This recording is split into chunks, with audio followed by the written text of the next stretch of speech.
Hey guys, I wanted to do a quick video. I'm in love with this spray bottle method. What I did is I picked up some VitaCritter. Oops, sorry about that. I pre-mixed everything. I did all my, dyed all my regular beads or anything else I wanted. And then I put it in these little spray bottles.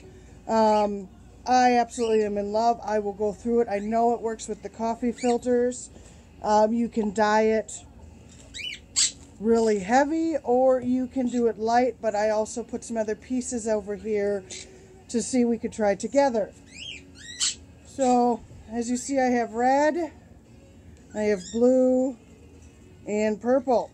Now normally I always suggest wearing your safety gloves, but with a video camera I can't do it with both. So we'll try purple first and see what happens.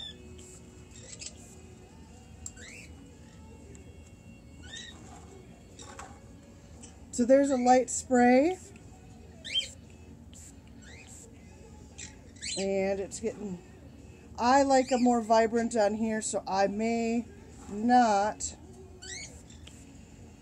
ooh, see now that's pretty.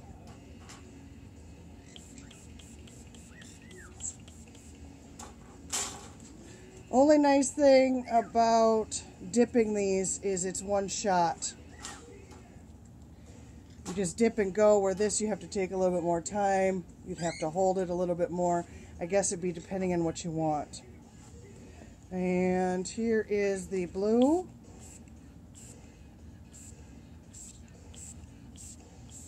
Oh, the possibilities are endless. It's looking pretty neat on here, the vine.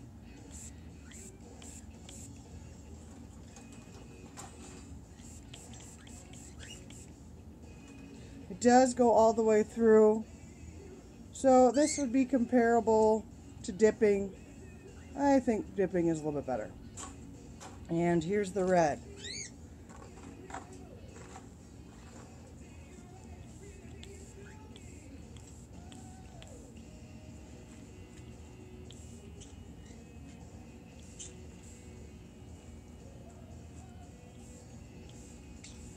Pretty cool. All right, thanks guys. Have fun with it.